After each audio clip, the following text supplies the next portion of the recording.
Hi guys, I'm Charley Law and welcome to the podcast. We're going to be speaking to all sorts of people about how they've managed to make real, hardcore, tangible change to their lives, be it personally, professionally, physically, or emotionally. It's my biggest fear in life to have regrets and unfulfilled potential. So I want to understand what my guests actually did. What was that moment that sparked change? And what really made the difference? What nuggets, what tools, what resources, what disciplines, secrets, non-negotiables actually moved the needle, enabling them to navigate adversity, make change, and build a better life for themselves. Please enjoy. Let's get into it.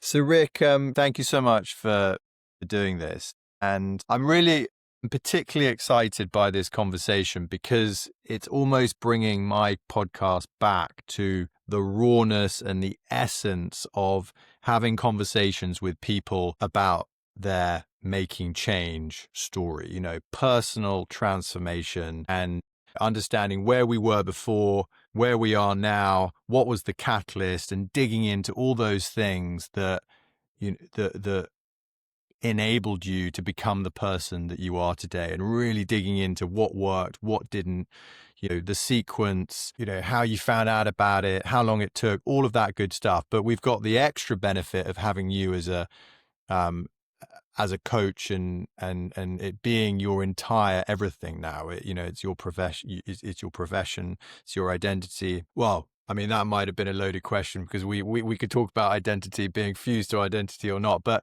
it's really exciting. And I think the only way to start this is by, let's kick off with, who's Rick William and where did it all start, my friend? Where did it all start? Great question. I mean, I feel like I've been on the growth and learning journey as a human being my entire life. But to kind of start where this kind of real awareness of this growth journey as a human being started in my late teen years when I was living with a death metal band.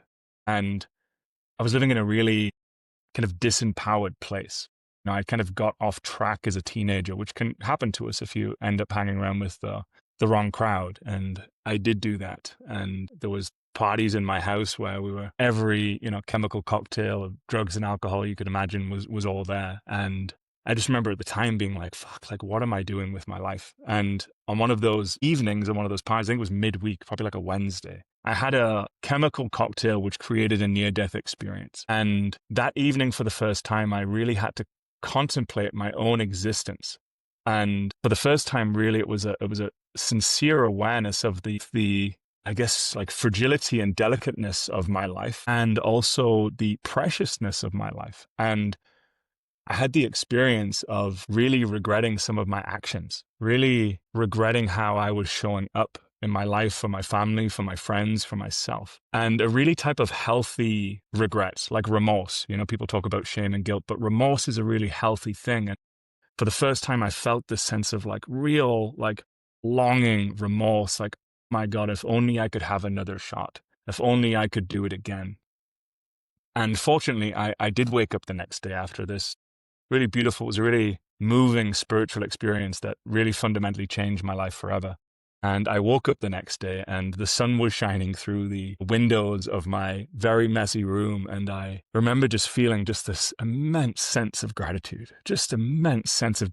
for what felt like a second chance. And I remember making the commitment, to make a decision as to décarrer, to cut off from all other things. And I made a decision that day to really start looking after my life, to really go after the things that I wanted to go after. And yeah, that was the kind of first moment, if you will, where I decided to kind of put my life back on track. So what was it that you were trying to get away from? Was it just the environment, the people? You had this near-death experience and you just needed to make some serious change, right? What's the first thing that you did? Where do you go? Yeah, I mean, great questions. Well, after that moment, with the best of my knowledge in that moment, bearing in mind I'm, 1920, there wasn't the information like this podcast. There wasn't types of communities or understanding around self-help or psychology. I mean, it was out there in the world, but it just wasn't as popular as it is today. The only things that I knew how to do in the time were two things. One was the clarity was, okay, cool. I need to move out of this home. So I did that. And I need to delete, unfortunately, many of the numbers and contacts. Even though they were great people, I just needed to move away from the social group I was with and to start a new career, to start a new life. So I started two things. I went to the gym because I knew that I needed discipline. And I attempted to join the Royal Marine Commandos. And I was going through my application process and I was really just sitting with like, do I really believe in the cause of which this is fighting for in this moment? And everyone's got their own political opinions and everyone's welcome to them. But for me, it wasn't a fight that I felt was true to my heart. And therefore, I didn't go through with it. So I ended up creating a business in the fitness industry because I become really passionate about health and fitness. And I created one of the largest affiliate companies for health and supplement companies in the UK at the time. And to cut a long story short, by the age of 22, we had hundreds of thousands of members, and I'm now went from a back bedroom to a city centre office in Newcastle upon Tyne, Northeast England, with a team of developers and staff, and my mum was even working for me at the time. And I kind of created this business off the back of it. So that was the best of what I could do at the time. However, I also recognized that didn't necessarily solve, as you kind of cleverly pointed out before, what I was running from. So then what happened? So from there, I started to actually achieve the things that I thought that I wanted. I started to achieve the things that I thought that my society, my culture, my family were putting value on. And there's certainly nothing wrong with these. And I talk about in my work that we have two predominant systems. We have an achievement system, which if you think about from a technical term it is essentially your dopaminergic reward system. So we have an achievement system. We all have that within our nervous systems, within our kind of neurobiology. But we also have a fulfillment, a connection system, which if you think about from a neurotransmitter perspective would be oxytocin and serotonin. And what I had learned to master in that moment in my life was my achievement system. I'd learned how to become incredibly fit, and I was like 200 and some pounds, in great shape. I'd learned how to create a business that had me live in a penthouse apartment. I'd learned how to, master many kind of systems, right? But my connections in my life sucked, right? And for some people, if you're listening, you might have mastered your connection system, which means your serotonin, your oxytocin's great, but you might not have yet had a level of mastery, and there's obviously levels of all of these things, but you might not have a level of mastery over your achievement system, or vice versa. So can you imagine what it's like for someone who has mastered their achievement system, but hasn't yet mastered their connection system? What would that be like? So, how did you figure this out? Where are we going from here? What's the next step in the journey? Yeah. So from there, recognizing that I had mastered achievement, but not connection and fulfillment, I recognized that the life in some ways that I built was built on a foundation that wasn't necessarily, I don't want to say my own because this is complex. So it wasn't the most aligned, authentic version of my life that I sensed at a deeper level was possible for me. And I knew that in my life, my relationships weren't having the level of depth and connection that I sensed was possible. These were on like the peripheral of my awareness. It wasn't like in the forefront. It was just like personal relationships you're talking about. Personal relationships, yeah. They were there, but they lacked the kind of depth and intimacy. They lacked the type of truth and honesty, of love, of connection that I sensed on my periphery was possible. I mean, that is so on point, I think, with so many different areas of life. And I think a lot of people can relate to that. I can definitely relate to that. It wasn't so much on the relationship side of things, although I still hadn't got the relationship that I wanted. But it's just that, it's that sense, as you said, that there's got to be more to this. Like, you don't know what it is, but it's like, it can't just be this, right? And that encourages and urges, and those are the sort of whispers that we got to listen to, be like, okay, well, we'll try some stuff to figure out like how we can get closer to what we think it's going to be. And sometimes I found one of the most interesting things, and this is kind of a Tony Robbins thing, who I think you're familiar, you've done some of his stuff as well, so you might be able to relate to this. But one of the biggest aha moments that I had was when you've had your setback, or you're not where you want to be, and you're trying to get back to where you used to be, where you remember when you were happy and energized and with direction and having fun and whatever. And you keep trying to get back to where you used to be through the same lens of what screwed everything up for you in the first place. So overemphasizing significance and achievement and trying to be that A-type and not really being empathetic and the connections like you're talking about. And so you're kind of, it's a bit like chips on the poker table. You know, you've got all your chips on one stack around certainty and achievement, and you're neglecting these other areas of your life, and you're trying to get back. You know, you're in the ship, you're trying to, well, your life's not where it wants to be, but you're trying to get back to where you were before, you know, doubling down on more significance and more certainty. And it just ain't working until you start, you know, flipping the switch and recalibrating. Then, you know, you can't actually find that new place where, you know, we suspect exists. And often case, we think we were happy before, we think we had everything, but actually like we were flawed before, because if we weren't, then we wouldn't have ended up where we were, you know, in the shit, right? So exactly that. I think that's super interesting.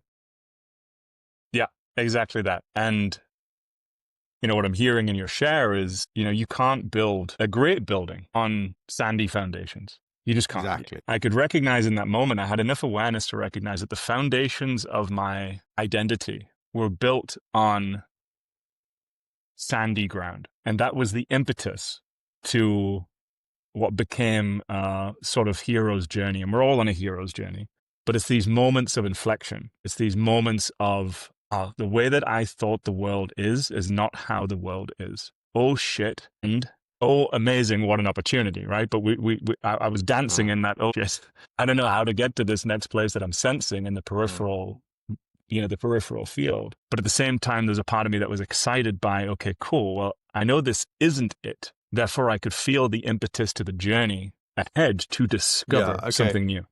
So, I mean, this is like the crux of it, right? You know, you're not where you are. You're starting to, you know, the whispers, starting to figure it out. But I'd love to hear a little bit more about, did you disseminate that all by yourself? Were you reading books and then you self-reflect? Were you meditating? Were you listening to people? Like, how were you able to like crystallize that thesis within yourself, you know? Great question. And it, like many things, was many things. It was not one thing per se. It was many different experiences that were occurring for me in that time. And I've intentionally went back to look at what those were, because now my profession is supporting others doing the same. Upon reflection, the key things that I was doing at that time were the following. And now I understand more in terms of technical terms of why they work. But the fact is, things that work just work. The first is what I didn't share before.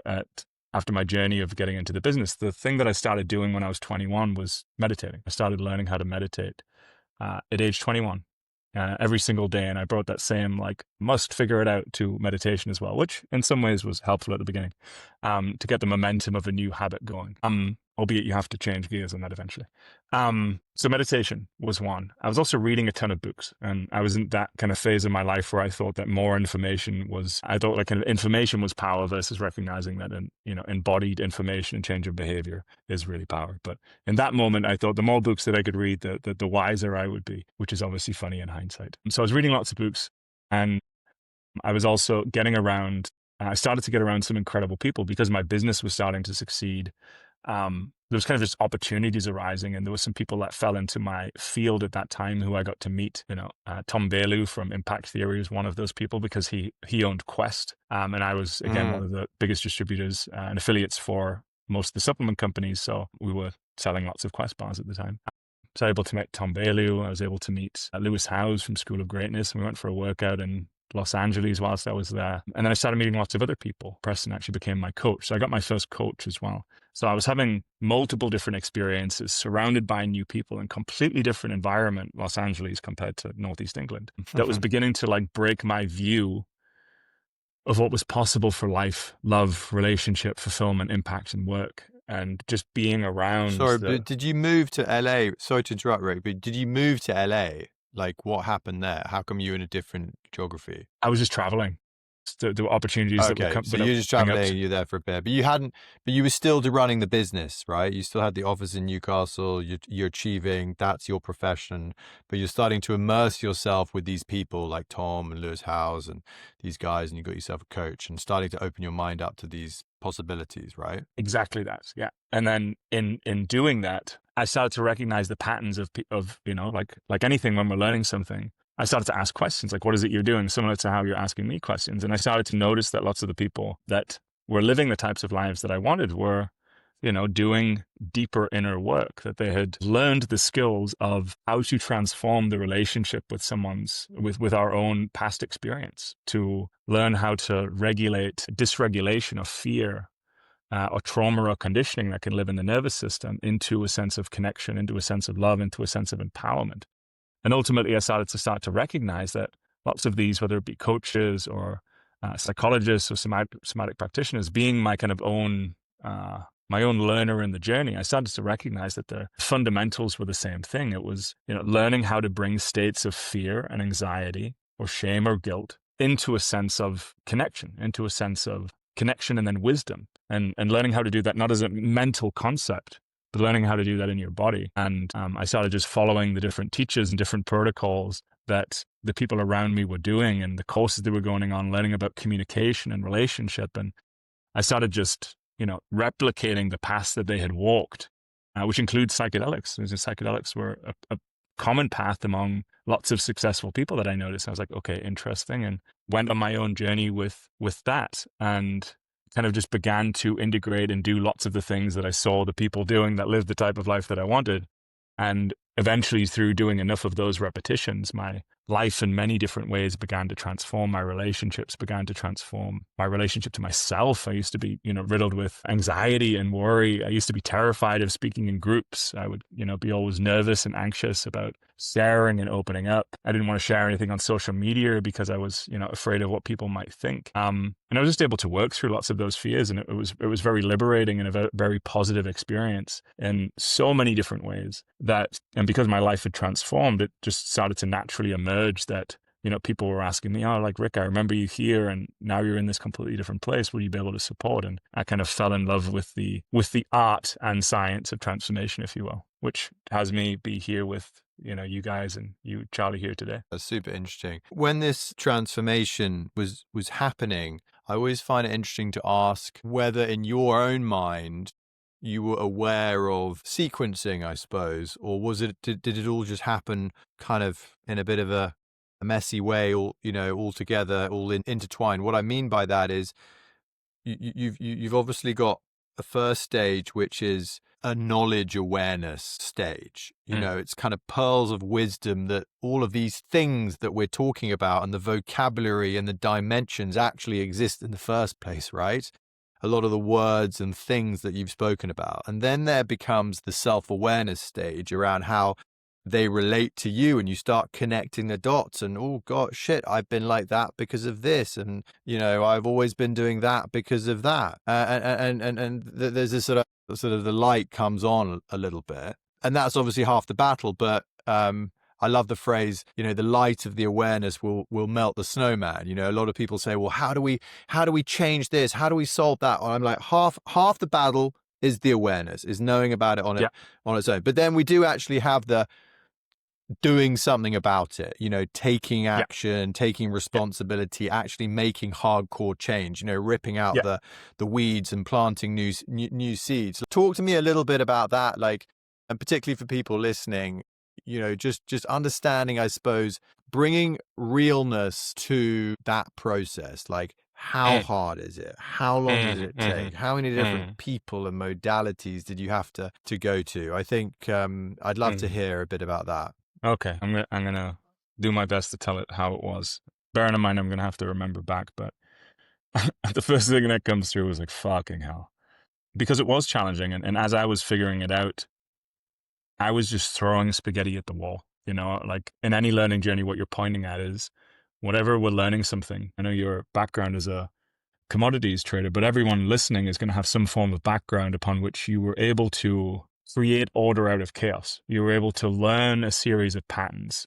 Trading, you have to learn about, the kind of meta patterns of, money supply and, debt patterns and debt cycles and, all the different things that can happen in the world, tariffs that can impact markets and so on and so forth, right? There are patterns inside of any field of development, whether that be music, whether that be investing, whether that be personal, spiritual, emotional development, relationships, business. And the first aspect when we're in a learning journey is to learn the patterns. Now, at that moment of my life, I was learning the patterns and I was not necessarily doing it in the most skillful way. I was throwing spaghetti at the wall. I was trying everything. I knew that the life I was living wasn't the life that I wanted. And I was just willing to do fucking anything, if I'm honest. I was like, this is never going to work. I was aware that this is never going to lead to a sense of happiness. I could feel my nervous system was dysregulated. I felt unfulfilled. I felt unsatisfied. I was disconnected in my relationship. So I kind of had a bug about me that was like, I'm just willing to fucking, like, whatever it takes, I'm willing to figure it out.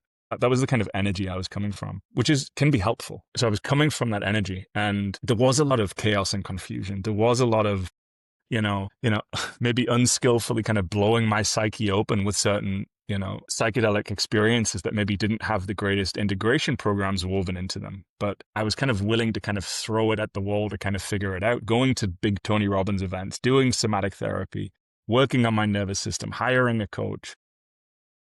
So just Rick, whatever quickly, what is somatic? Rick, just to stop you, what is somatic therapy? I don't know what that is. Yeah. Okay, cool. So, and if there's any language that I use that you like greater definition on, just let me know as we go. So somatic therapy is a set of therapeutic tools that works predominantly from the body and nervous system up. And why that's important to have in our toolkit, if you will, is it gets us out of the brain. It gets us out of the mind. And staying in a kind of cognitive learning journey doesn't allow something to become embodied. When something becomes embodied, it's like you get it inside of you. You've become like unconsciously competent at whatever that is. So for most people, if you learn to ride a bike, you have embodied learning how to ride a bike. For most of us, if you're driving, you have embodied learning how to drive a car. But if you just think about or study how to learn how to drive a car, but you never get the embodied experience, then it's all just theory. So in any journey we're in, we want to learn how to become embodied in what it is that we're doing. And I could tell in my system in life that I was over intellectualizing. I was kind of keeping myself at what felt like a distant from my own experience. And somatic therapy is one of the tools amongst many that can support us in coming back into our nervous systems, to come in like back into the body, to be associated to our nervous systems, to our lives, to who we are, to what we love, to what we care about. And that, in short, would briefly surmise what somatic therapy is. That's really interesting. Somatic therapy. I hadn't heard about that. But the obvious question that comes to my mind is, right, okay, so there are other forms of therapy. Let's just take talk therapy for a second, whether it's CBT, right? Cognitive behavioral therapy. Cognitive behavioral therapy. Schema therapy or transactional analysis therapy. Some of those, you got these different variations of talk therapy. You go and see a talk therapist if you've had some trauma because and that's stuck in your nervous system and you need to talk about it and let it out and and process it. Like I would have thought that is somatic therapy. Okay, cool. I want to know. Yeah. Okay, cool. Well, I'll give you the latest on the research. Firstly, I just want to, talk therapy has a place. So everything I'm about to say from here, talk therapy has a place. But if we look at the latest research, Dr. Bessel van der Kolk wrote a best-selling book called The Body Keeps the Score. And inside of that, he maps out many of the different tools and modalities and talks about the order upon which our kind of psychotherapeutic, emotional, psychological processes work most skillfully. And there are many other practitioners who've done this. And if we look at what the latest news is on the kind of front edge of psychology and transformation, if you will, that is that there is an order of things. We were talking about patterns before. There is an order of things in order to get the best result. Just like if you put the ingredients of a cake in the oven in, the upside down direction, you're not going to get the beautiful puffy pastry. You're not going to get that nice crumbly crust. There are a way of doing things. There are ways of doing things that create more skillful results. And sometimes those recipes get passed down from your great grandma to your mom, and then to you. Just like this. There is a pattern of doing things that's more or less skillful. And if we look at the latest research, and I also reflect on my own experience, talk therapy, when I first did it, which is one of the things, the spaghetti I was throwing at the wall, actually felt like it re-traumatized me. It actually made me feel worse. It didn't feel helpful. It felt like someone was trying to intellectualize what was a very complex set of situations for me. Have you ever had that conversation where you share something with someone, anyone listening, where it kind of feels like someone's not really like with you in it, but more is kind of trying to like loop around something? That's how I felt inside of and my then you experience. like start questioning yourself, and you like get a bit more confused than you were before, almost. Yeah, exactly. I I come out feeling more confused, and I was like, wow, this is what therapy is? I was like, oh my God. I was like, okay, cool. I've got to go try some different stuff because this clearly isn't working. Right. So thank God I didn't stop there. I just was like, okay, cool. This isn't working. Let me keep researching. Let me keep going. Let me keep trying. Because that's paid off in other areas of life, right? Like that paid off in business. When you hit a problem, it's not like this is the end of the road. It's just, okay, cool. What do I need to learn next? This doesn't work. What do I need to learn next? So I took that same approach. And what I have come to learn now, to answer your question, is that CBT therapy is kind of like the ribbon on the bow, if you will. It's like it's the finishing touches. It has an amazing place in the kind of therapeutic or transformational tool belt that we have access to in 2025. But its order of skillfulness, if we look at the latest research, will be better done on the end of your journey than it would be at the beginning. Because if we look at, again, the latest research, highly recommend Bessel van der Kolk's work. You can check him out on YouTube. Peter Levine would be another person to check out. Gabor Mate would be a third. All of these guys understand that when we're dealing with trauma and or conditioning, or any transformation, I mean, even Tony Robbins knows this, is that it's body first. Yeah. That's why if you go to a Tony Robbins event, it's all about the body. It's all about yes, yes, yes, right? And there's something to that. The reason you can get transformation at Tony Robbins is because he's getting you into your body, getting you out of your head. In fact, one of Tony's sayings is, if you're in your head, you're dead, because he understands. And Tony understands the patterns of transformation. That's for sure. That's why he is, the number one coach in the world. Equally, as do the leading edge of psychologists and therapists that are out there in the world too. So what we get to learn from that in this moment, and what I learned from that, is we want to start with the body and nervous system. We want to reassociate senses of connection, not as a cognitive exercise, not as a mental exercise, but we want to be able to feel states of fear or shame or guilt or whatever it is that's holding you back in your life. And you want to be able to associate that with a place of connection, with a place of love, with a place of empowerment, not as a cognitive exercise, but as a feeling, a felt experience in your body. And when we do that, we're creating neural pathways. We're creating myelin sheaths, which are the networks of your brain. If you imagine like a fresh beach upon which there has been tracks that have been ridden down backwards and forwards throughout your whole life, it might be a subtle sense of not enoughness. It might be a subtle sense of fear. It might be a subtle sense of anxiety. It could be anything. And we all have this. It's part of the human condition. But if those pathways have just been ridden up and down, up and down, up and down, we need to be able to create new pathways. And you can't have fear and love and connection in the same place and it still be fear. Yeah. Because fear plus fear equals fear squared. Love plus fear equals maybe empathy, maybe compassion, maybe care. And that's a different set of firing and wiring. That's very well explained and super interesting. And I guess this is to the audience and to you on your journey, to the audience, anyone that's, at that point, they're reading books, they're feeling, maybe my nervous system is a bit of a mess. I'm stressed. My body is not where I want to be. Maybe I need to go and get some therapy. I need to seek some help. I mean, that is the kind of the standard, like if you're not in the right place, and it's fantastic that all this awareness is coming to places like the UK, the awareness and the okayness and, the normalness of going to speak to a therapist or a psychologist if you're not happy, or because a lot of, the stuff in the body manifests in the mind, as but, what would your advice be, or what are the options, or what did you do? What are some of these modalities, within the realm of somatic therapy that you're talking about that you can go and do? Is it getting into more spiritual stuff? Is it going and doing psychedelics? Is it doing breath work? Is it getting more into nature, meditation, opening the heart? Is it all that kind of stuff? Well, I think the first thing it could be, but the first thing would be to determine for any of us, for anyone, would be, what is it that you actually want? Like really, like if you're really honest with yourself, what is it that you actually want? In what area of your life is it you're looking to transform? Is it your relationships? Is it those systems of connection? Is it the achievement system? Is it that you actually want to be able to go out and achieve something new in your life? I'm going to answer that on behalf of the listeners, right? Because I know there's a myriad of pain points that are more common than not. And I would say that it's a general feeling of borderline burnout and fatigue. I'd say it's a dissatisfaction, an awareness that things could be way better, but they're not. I think it's just feeling stuck and not as happy and joyful because there's a lot of pressure. There's life's complicated. They have trouble feeling sort of energized and joyful.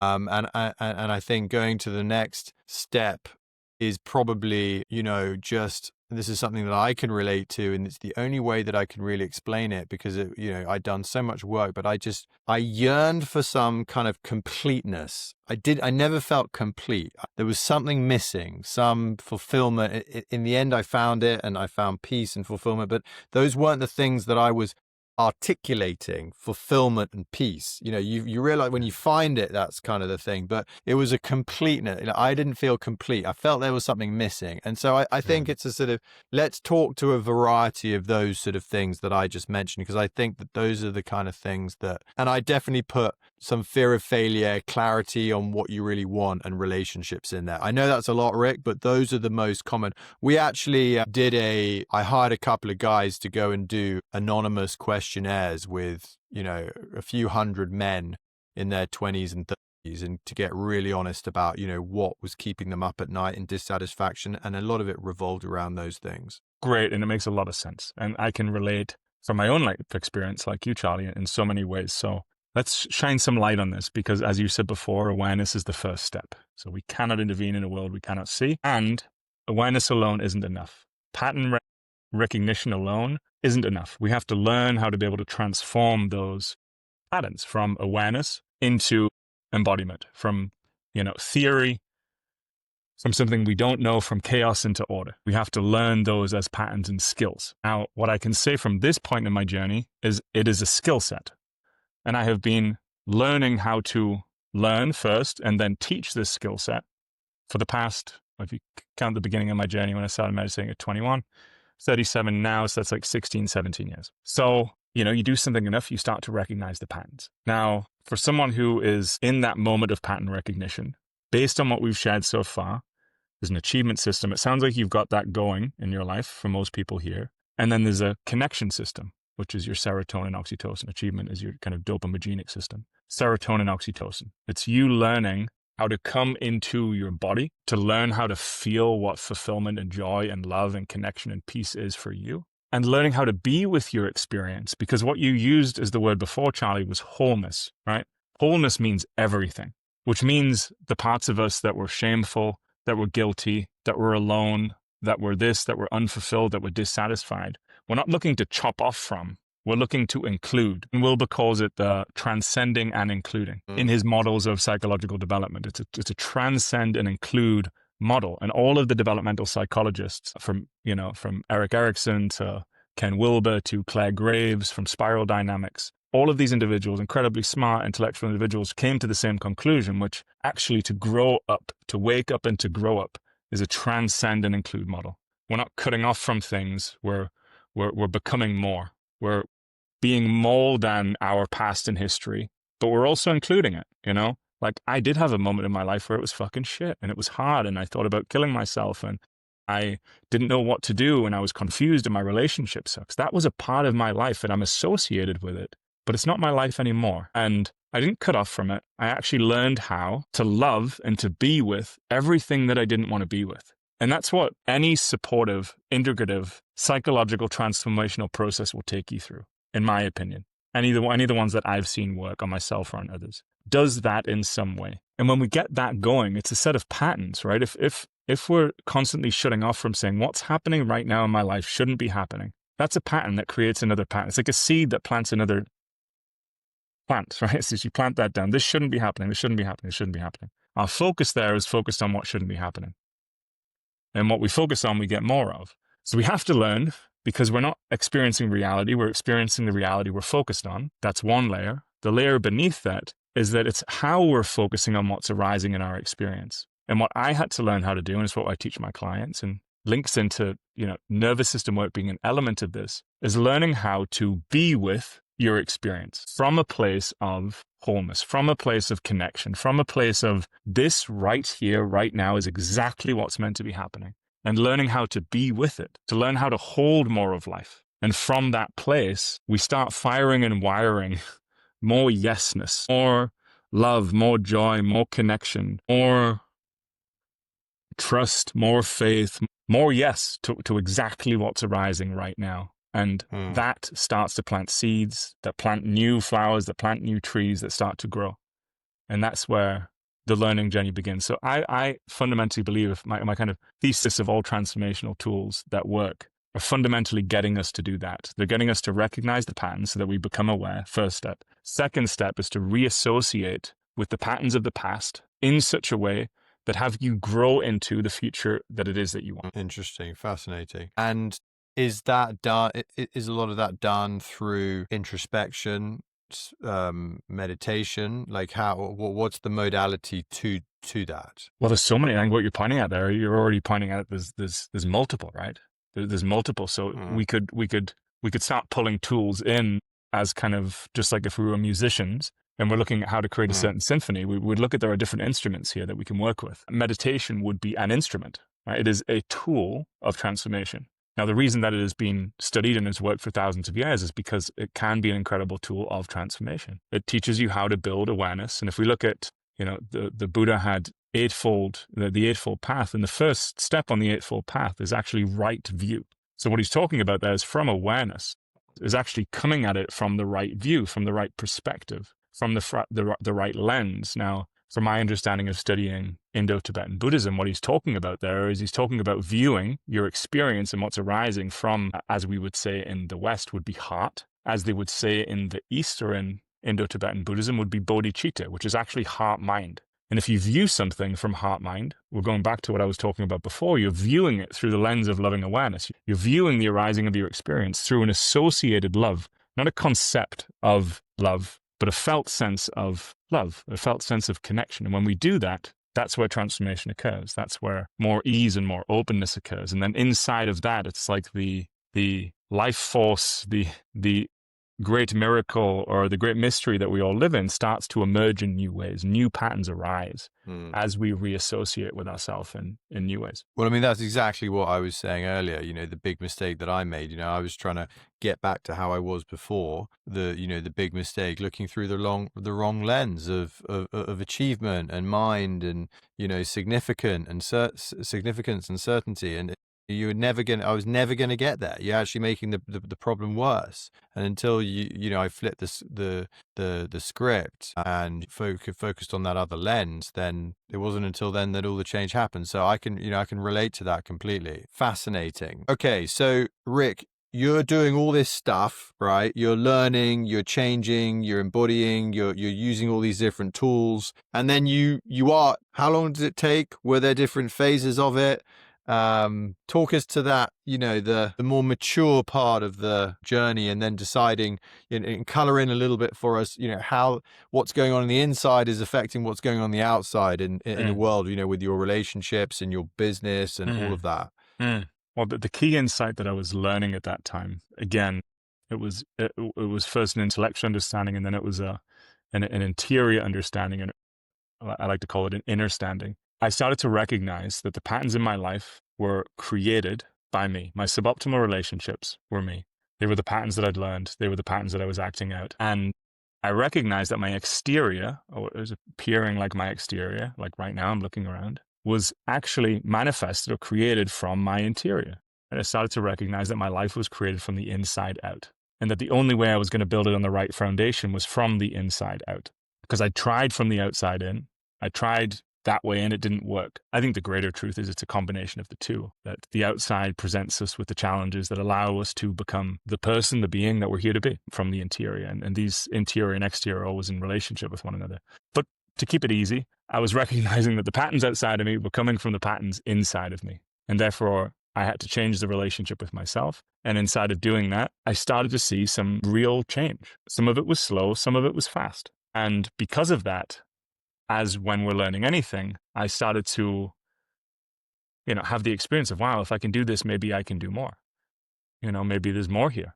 And there were many ups and downs to that journey for sure. And just to be clear, I'm still on a learning journey. I think a great teacher is a great student, as a great student is a great teacher. And when we're talking about the patterns on the inside, we're creating the patterns on the outside. Mhm. Do you mind being a bit more specific and sharing, what were those things or thing inside of you that was holding you back on the outside? Yeah, Just, great question.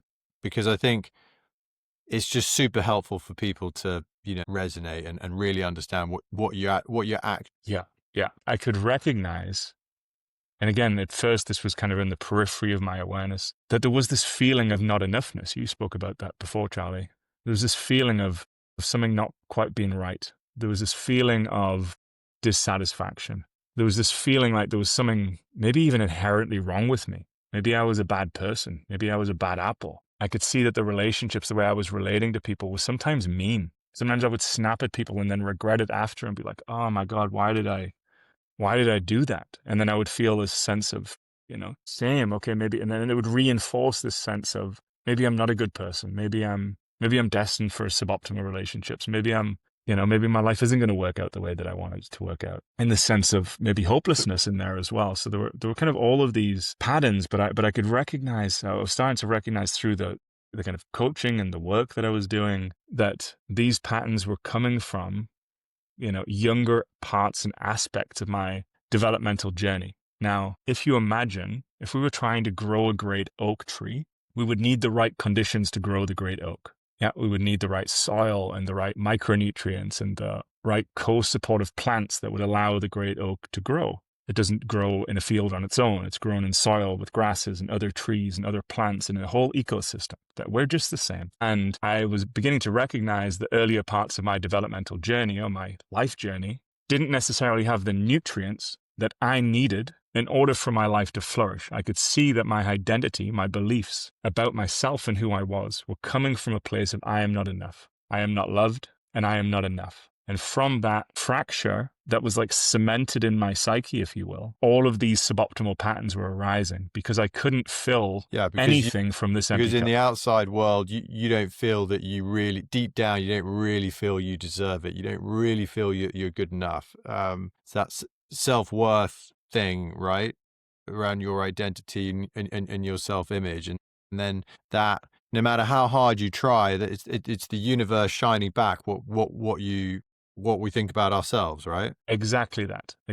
And again, not as a concept. I mean, it sounds easy to talk about self-worth. I'm just worthy. But to have that associated worthiness in your body is a different experience. And so what you're talking about now, I think so many people can relate to, Rick. Whether they've already know it or whether this is an awareness to be like, okay, why am I always hitting my head against a brick wall? Whether it's relationships, whether it's career, whether it's being able to stick to habits and things. How did you overcome this? Throwing lots of spaghetti at the wall. And through the throwing of spaghetti, through taking risks, through willing to get uncomfortable, through willingness to break the pattern, through my willingness to learn from others who were clearly a step or two or 5 or 10 ahead of where I was. That's ultimately how I got on the other side of it, was looking for the patterns of success. If you want to be a great investor, go study Ray Dalio, go study the greats, right? Like that's how we learn. If you want to be a great basketballer, go watch all of Michael Jordan's early tapes. If you want to be great at anything, you study people who were doing it, not as a concept, but as a lived experience. So I went and studied with those people as best I could and started to learn. And that's where it comes down to. It's like, really, what are you wanting? And this is to everyone. And then finding people that are a step or 2 or 10 closer to that can hopefully either just through mirror neurons, give you some insights and some sparks that start to change your patterns. If we look at how children learn in, kind of tribal cultures, if you will, they just learn from just being around the adults, and we're the exact same. So knowing that lots of the patterns that we're experiencing that may be suboptimal, it's not to say they're not ours, because they are ours. And the only place we can change is from a sense of responsibility. but they're also old. That's one of the things that I learned. It's like some of the things that are weaving through my life, similar to how we may inherit certain genes that can be turned on and turned off. One of the things that I also recognized was that some of the patterns that were showing up in me, I could also see in my mum, my dad, my familial system. And therefore, they were just working their way through me. So, some of the things that you're going through in your life might right in this moment, they may be yours, but there's something kind of beautiful that happened to me when I started to recognize that they weren't just mine.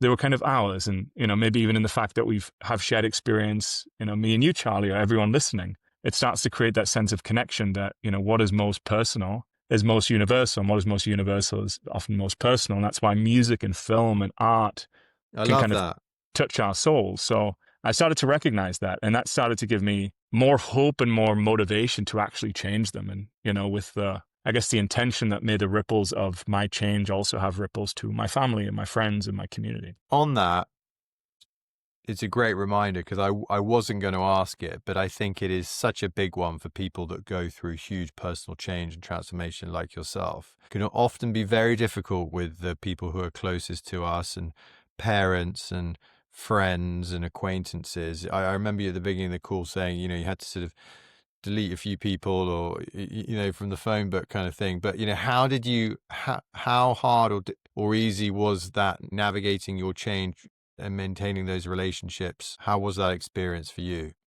That's a really great question. I imagine that it's something I think a lot of us think about as we're going on a transformational journey, whether that be around wealth, health, happiness, whatever it might be. If our friendship group isn't necessarily aligned with what we want, it can bring stuff up. And it did for me. I made the choice in that moment, and I had to make some really hard choices to cut off from certain relationships. Now, inside of that choice, I also had the background intention, if you will. It wasn't like, never going to see you ever again. I had the background intention that, maybe in time, that these relationships could be reformed in a new way. But I also knew that I needed some type of healthy separation. I could kind of feel that and intuit that myself. And if we look at a great hero's journey, you go and look at Joseph Campbell's Wheel of the Hero's Journey.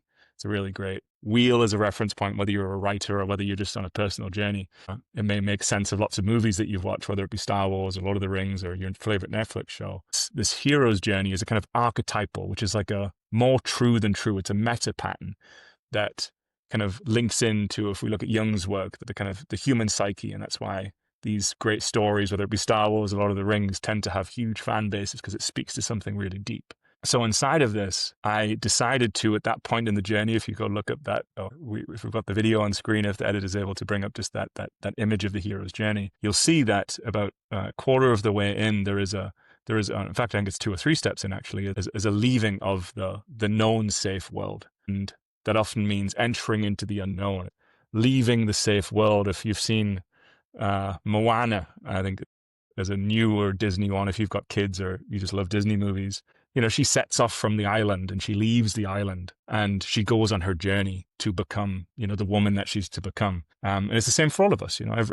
Every heroic journey requires a severance. It requires a healthy severance, and then eventually a return. So yeah, in that moment for me, I had to go through that severance moment. I had to cut off from lots of relationships that weren't supporting. But in the background of my kind of heart and mind, if you will, was the intention that I hope one day, I don't know how long it's going to be, might be months, years, even longer for some, that we get to come back and have that reconnection moment. And again, a kind of, whether you call it an intention or a prayer, that the benefits of my journey would also support those who, I did have love and connection for, even if they weren't necessarily the healthiest for me. Yeah, really interesting. I mean, I'm aware of the story archetype hero's journey through, I think it's Donald Miller's work. He wrote a great book called Story Brand, but I never actually made the association that you just have around, this topic of when personal transformation, needing to go away and come back with that hero's journey. So I'm going to have definitely check that out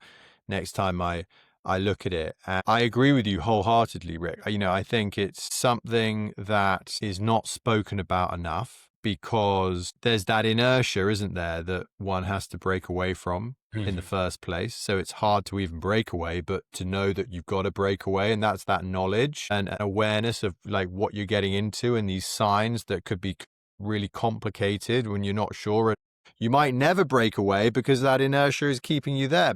But also, once you go away, you might never come back. And that happens to a lot of people because they're too afraid, or they won't be able to stand in their own power. They might be pulled back and changed back once they come back into that inertia of the world and the people and the society and the conformity of who they used to be. But I think that the real power, and I've done it, I've been away and maybe would never come, but I think, the people that I observe who I really respect, the people that come back when they're ready, when they're strong, when they know themselves, that, they're able to stand back in those environments and back in the, in those situations and not let the inertia pull them back into the old ways of being and old ways of thinking. And that's true transformation. It's incredible. That's true transformation, and it's super hard. But also, I think there's a deeper part of it as well, because I think that, as I'm sure you know, that when people are on their road or journey of transformation, it can be a very vulnerable place, right? And it can potentially be it can be a dangerous place to be for people, because there are a lot of people giving people advice, and I've seen people get the wrong advice and gone down roads and never come back, and made all sorts of decisions that they regret. So you're in a very vulnerable place, and there's that whole conversation about trying to hold on to your own sense of agency, and no matter how bad things are, just try and maintain some intuition about what feels right and what doesn't feel right. And sometimes I've seen it happen, I can speak from experience as well, where you do change, you do find, you let go of the old clothes, you put the new clothes back on, you're confident in your new self and your beliefs and your intentions, and you come back into the old conformities, and you have a kind of emotional or psychological maturity to allow things, accept things, have certain people in your life that maybe were part of the problem in the first place, part of the conditioning, part of the way that you thought about things, because maybe you want them in your life, and because you have an ability to kind of skillfully navigate, stand in your own power and not be so influenced by things. Basically, that's when things get really interesting. I think it's so highly contextual and nuanced, but I think you get what I'm talking about. Absolutely.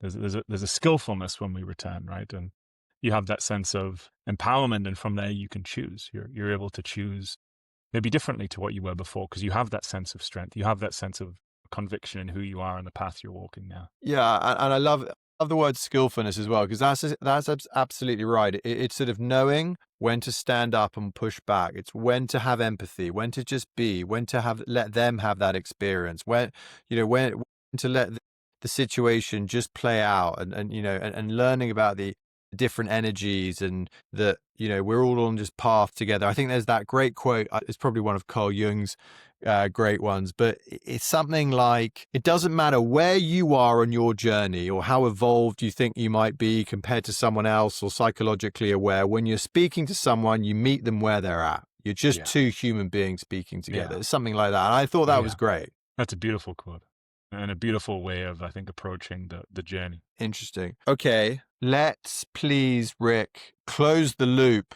on the external world. I want to know, when did you make the move to sack off the business and then start this coaching? I want to know about your, how did this inner work change your personal relationships as well, because that was a big thing that was holding you back. So I'd love to know about that, and sort of square things off with where you are today. So to loop back into the story of this recognition that everything on my outside of my life was fundamentally created from my interior experience, and then learning how to transform that. That then, back to the kind of more linear narrative of my story, then I started to recognize in that moment that this was something that I really wanted to pursue. It really mattered to me. I decided at age, I was maybe 25, to hire someone to be able to take over my business, to hire in a CEO. So I went through that process, hired in a CEO, and that then freed up my time to be able to find out what this next phase of my life was going to be. And in that moment, I didn't know that I was going to become kind of high performance transformational coach. But I knew that what I was currently doing was not the life that I was going to continue living. And I knew that the environment of Newcastle, Northeast England was not going to be the environment that was going to be the most conducive to live the type of life that I wanted. Just like if I were a snowboarder, in UK, if you want to be a professional snowboarder, you don't want to be doing that in Scotland. You're not going to be the best snowboarder in the world because you're only going to get snow for maybe 3 or 4 weeks. And even then, it's not the best conditions, right? You go somewhere like Aspen, or you go to, the Swiss Alps, and you go to an environment where there are lots of people who are doing what you want to do. So I recognize that through other learning journeys. Okay, I'm cool. I'm on a new learning journey. So I need to be around. I want to be around other people who are doing this. So the first place that I went was initially back to Los Angeles for a little while, then to Bali, and then I kind of went on a tour around the world. I went and learned, speaking of snowboarding, I went and, spent 3 or 4 months in the Alps snowboarding with my brother. I learned to skydive. I jumped out of an airplane 150 times, learning to skydive. And I was in all of these like pursuits of, trying to, I guess, like fill my time and find out, what I wanted to do in this next chapter of my life, which eventually led to, through putting lots of reps in this field, people starting to notice the transformation that I'd been on and started asking for support and started asking for tips. And that just evolved and evolved and evolved into starting to take on, full-time clients, and then being able to support someone. It's a really beautiful process to be able to see someone where they're at in their journey, to be able to spot the patterns because you've been through them yourself in your own way, and then help them reorganize in such a way that has their whole life and relationship and business transform. And I did a couple of those and started to recognize, wow, like I can actually do this. I can actually, not only am I able to help myself transform in my life, I'm able to help other people transform. And in the process of that, like anything, a learning journey, you learn the patterns, you learn how to transform yourself. And the next one is learning how to teach them. And the one after that is learning how to wield or synthesize different patterns together to create to create new systems, new patterns. And I was starting to recognize that I was able to do that for people. And I was able to synthesize information that took me a long period of time and really get the best out of people. And one of the things that I recognized as a pattern throughout my life, whether it be in my first business or kind of my first technical business, when I was 14, I had a gaming company where we were teaching people how to get better at computer games. And I was the coach for my gaming team back then. And I've had this pattern of really being able to get the best out of people that I'm around, to really see the best in them. Now, I think the shadow side of that is because I think I always wanted that myself, Charlie. I think I always wanted someone to see me, to have that father figure who saw the best in me, who pulled the best out of me. And I wasn't aware of that at the time, but it was still helpful. Some of the suboptimal patterns that we get can be helpful. And that was one of those. So that's been a thread throughout my life. So that emerged back and started just having these incredible experiences and feeling really fulfilled by getting to support someone in their journey. And as I supported them, I was learning even more. So it just become this really kind of virtuous upward spiral. And I love this field. I love this craft. And I've decided to dedicate my life to this field because it had such a profound impact on my life, and to the place now where, my relationships, my familial and communal relationships are like night and day. I mean, I have to like almost pinch myself to look at how the relationship with my wife is. I have this incredible relationship with my wife, and I grew up around people just not sharing when there was stuff going wrong in the relationship and hiding it and building bricks and walls between each other and then it dispersing, and to having a sense of like trust and confidence in myself and also in her, and the skills to be able to communicate and to be intimate and to be passionate with one another and to share the hard stuff with one another. And I never saw that, I just saw it from mentors. And, at this point I'm able to experience it. And same with my friendships. I always had this longing for my kind of like brotherhood and friends to have this depth and care, and also like the ability to call each other forward and the best out of each other, but not in like a kind of like making fun of each other way, or this kind of like, I don't know, I'd call it an unskillful way. This kind of like almost like juvenile way of being friends with people, to this having, friends now where whether we were going to go build a business together or, I needed some support or help emotionally, psychologically, spiritually, that they would be right there because they've been in their journeys. And, I'm feeling really filled up with my life, if I'm honest, and feel really grateful for the journey I'm on. So it feels really, it feels great to be able to support other people in their own unique journey, and everyone's journey is different, but it's landed in a place now where there's a level of skillfulness here, and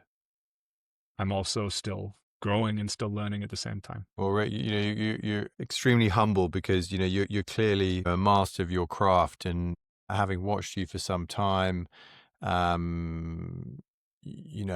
it is so abundantly obvious that you have kept going and kept going, and found your groove. You're in alignment, you're walking the walk as you're talking the talk. You can just feel it in your work. It very much resonated with me. It feels like you're in your flow, and well done, and thank you for all the work that you're doing, and I'm sure that your clients as well reaping the benefits of your wisdom and your mentorship, and guiding them through what is and can be quite a complex and multi-dimensional kind of world of change and transformation, right? Yeah. Like, there aren't many people that can guide you holistically through. Rick, we haven't got much time left. So I know nervous system regulation is, a massive hot topic at the moment. How do people know that if their nervous system is out of alignment or needs regulation? Or how does someone know if they need to sort it out, and what would they do? Great question. I think the first thing to be able to track, right? We're always looking to track something when we're learning something new. The first question that I would have to anyone listening would be, where is your emotional home? Where are you predominantly living? Now, there are 3 core states when it comes to the nervous system. We have activation, which is a sense of forward movement. It's a sympathetic response. So activation. We have deactivation, which is a shutdown response, which is a part of the parasympathetic nervous system, which is where we're more withdrawing. And then we have connection, which is a sense of safety, connection, warmth, love, joy, your kind of core, predominant, pro-social emotions. Now, if you have connection and activation at the same time, that's like, Charley, let's go build a business. Charley, let's go create something. Charley, let's go on a walk. Let's go on a hike. Let's go on an adventure, right? It's connection and activation. If I take away connection, I'm going to change my energy here for a second. Let's build a business. Let's do something, Charley, right? Let's fucking do something. You can feel in your nervous system that there wasn't a sense of connection there, right? So that's just activation, right? And sometimes we can live in a state of stuck activation. That's where burnout happens, actually, is when the nervous system, the gas is on the pedal too strong, and that has the nervous system burn out, just like it would with a car engine. If you keep the pedal on all the time, the engine burns out. Speaking of which, my car's in the garage with a burnout engine. So not to digress into that, my car's on the mend. But the same happens to our cars as it does our nervous systems. So there's a state of activation. If you're in overactivation, it's a sense that you're always on the move. You always got to do something. You always got to go. You're always kind of maybe grasping at things. You're always moving, but it's coming from a place of not necessarily joy or excitement. And that's where the burnout feeling can come from. Now, the other part of our nervous system is the deactivated response. Now, if connection is there, that's relaxation. Right? So if you're connected and deactivating, that's you watching a Netflix show with your friends or your spouse on an evening and you're just chilling out. Or that's you doing yoga, or that's you meditating. That's connection and deactivation. If we remove connection from that part of our nervous system, we end up falling into a deep parasympathetic response, which is called dorsal vagal, which is where depression lives, shutdown lives, avoidance lives. So all of and this might differ in different parts of your life. So anything you're avoiding, you're feeling depressed about, you're pushing down, you're pushing away, essentially it's avoidance. But that's a parasympathetic response. So these are all survival responses. But as I was saying earlier on in our conversation, the pattern here is to learn how to bring connection, love, safety, strength, courage, those pro-social emotions of like, I'm in it with you, I got you, let's do this, let's make it work in an associative way. Then you can be with the stresses of life, right? We want to have enough connection, enough this matters, I matter, you matter, we matter in your nervous system, in your body to hold more of life, right? Because a bigger life is going to require you to hold more. If you've got kids, it's going to require you to hold more. If you've got a business or multiple businesses, you're going to have to hold more. So most of what we're wanting is actually a more full life. So therefore, we've got to learn in our nervous systems and bodies how to hold more. And that's the kind of core premise of my work. It's the first place that I take my clients to as a level of proficiency. There's proficiency and mastery in any field. We get to proficiency in your nervous system regulation. Then lots of the other things just start to make more sense. Your capacity to be able to do the thing, whether that be the intimate conversation, or the hard conversation with your partner, or whether that be that next move in your business or leaving your business, becomes possible when you're able to do it from a state of connection, a state of empowerment. And the results and the fruits from that tend to be a lot more positive, a lot more future. Wow. I mean, there's so much more to it. I was always a part of the camp that just thought it was, you're either in fight or flight, with in your sympathetic nervous system, or you're not, and you're relaxed in your parasympathetic nervous system.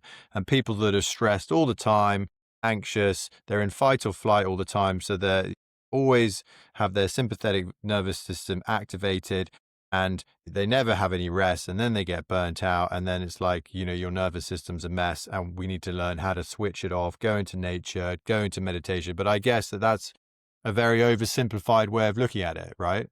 Yeah, and what you're sharing there, Charlie, is actually the way that this has been taught in the West for a long time. It's only on the leading edge that we actually understand that it's not just fight or flight, which we might have heard, whether that be in a science class or in a documentary.